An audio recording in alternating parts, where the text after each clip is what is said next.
Bonjour, c'est Zoré. Aujourd'hui, je vais vous expliquer les clés de réussite e-commerce et e-marketing chinois avec exemple de succès Alibaba.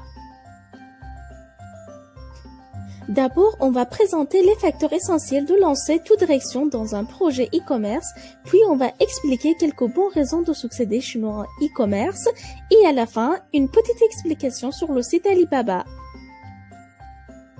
Voilà quelques conseils simples et pratiques. Vous devez penser à une page d'accueil épurée où les internautes trouveront rapidement les informations principales et le menu. C'est-à-dire que vous devez indiquer les univers principaux avant de lister des sous-catégories. Il faut éviter de mettre trop de niveaux à votre menu. Aussi, les boutons d'ajout au panier d'achat doivent être bien visibles et se détacher de la fiche produit pour que le visiteur clique aisément dessous. Par ailleurs, le récapitulatif de ces articles doit le suivre partout sur le site. En gros, votre site doit offrir tous les paramètres de sécurité de proposer les mentions légales, les conditions de vente, les conditions de livraison, les modes de paiement avec les garanties de sécurité, les commentaires ou avis sur les produits, la justification concernant la confidentialité et la sécurité des données.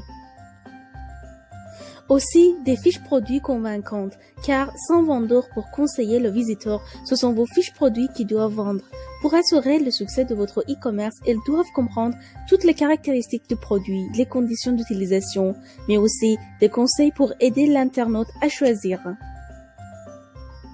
L'ère du e-commerce en Chine. Les Chinois dépensent environ 4 heures sur leur téléphone pour les réseaux sociaux et pour les achats. La Chine est devenue, à travers ces années de développement, une société très connectée.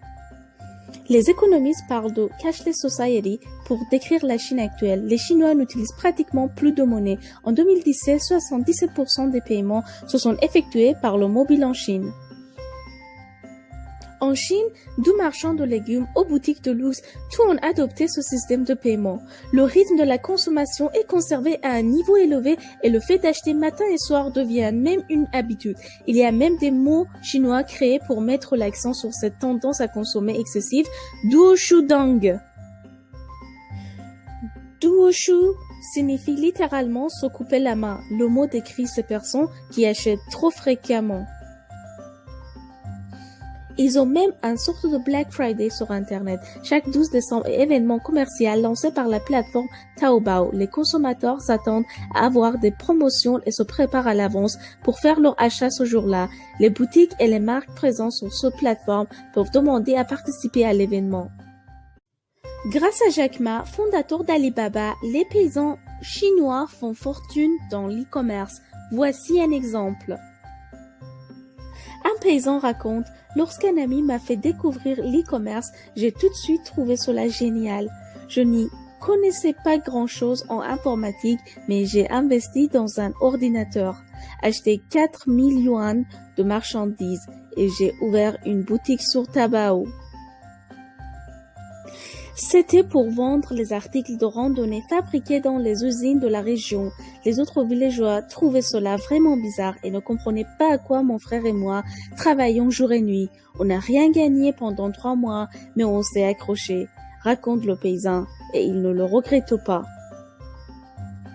À travers cette appellation, Alibaba désigne des villages dans lesquels au moins 10% des foyers font de l'e-commerce ou bien l'on compte au moins 100 boutiques en ligne ouvertes par les villageois.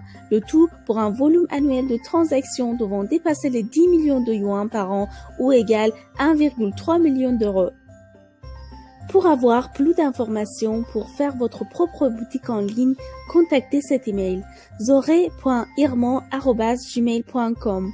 N'oubliez pas de donner vos avis en commentaire en bas. Merci et à bientôt!